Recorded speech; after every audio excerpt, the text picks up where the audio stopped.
ನಿಮ್ಮ ಮನೆಯ ಸುತ್ತಮುತ್ತ ಈ ವಸ್ತುಗಳಿವೆಯೇ? ಇವು ಹಾವುಗಳಿಗೆ ಆಹ್ವಾನ ನೀಡಬಹುದು. ಎಚ್ಚರ.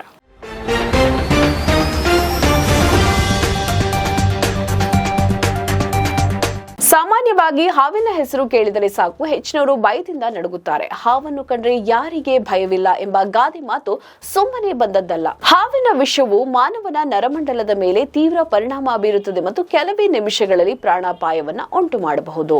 ನಿಮ್ಮ ತೋಟದಲ್ಲಿ ಸಣ್ಣ ಸಣ್ಣ ಗುಂಡಿಗಳು, ಕೊಳಗಳು ಅಥವಾ ನೀರಿನ ಮೂಲೆಗಳಿದ್ದರೆ ಅವು ಕಪ್ಪೆಗಳನ್ನ ಮತ್ತು ವಿವಿಧ ರೀತಿಯ ಕೀಟಗಳನ್ನ ಆಕರ್ಷಿಸುತ್ತವೆ. ಇವು ಹಾವುಗಳಿಗೆ ನೆಚ್ಚಿನ ಆಹಾರ. ಮುಖ್ಯವಾಗಿ ಕಮಲ, ನೈದಿಲೆಯಂತಹ ಸಸ್ಯಗಳಿರುವ ಜಾಗದಲ್ಲಿ ಹಾವುಗಳು ವಾಸಿಸಲು ಹೆಚ್ಚು ಆಸಕ್ತಿಯನ್ನ ತೋರಿಸುತ್ತವೆ. ಅವುಗಳ ಮೃದುವಾದ ಕಾಂಡಗಳು ಹಾವುಗಳಿಗೆ ಅನುಕೂಲಕರವಾದ ವಾತಾವರಣವನ್ನು ಒದಗಿಸುತ್ತವೆ. ತೋಟದಲ್ಲಿ ಉದುರಿದ ಎಲೆಗಳನ್ನು ಒಂದೇ ಕಡೆ ರಾಶಿ ಹಾಕುವುದರಿಂದ ಅವು ಕೊಳೆತು ಶಾಖ ಮತ್ತು ತೇವಾಂಶವನ್ನು ಉತ್ಪಾದಿಸುತ್ತವೆ. ಈ ಶಾಖವು ಹಾವುಗಳನ್ನ ಬೇಗನೆ ಆಕರ್ಷಿಸುತ್ತದೆ.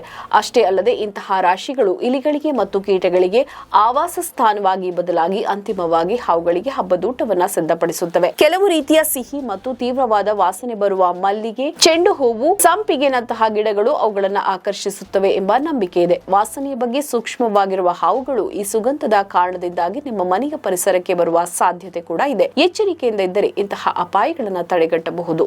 ನಮ್ಮ ಈ ವಿಡಿಯೋ ನಿಮಗೆ ಇಷ್ಟ ಆದಲ್ಲಿ ಲೈಕ್ ಮಾಡಿ, ಶೇರ್ ಮಾಡಿ, ಕಮೆಂಟ್ ಮಾಡಿ ಮತ್ತೆ ಸಬ್ಸ್ಕ್ರೈಬ್ ಮಾಡಿ.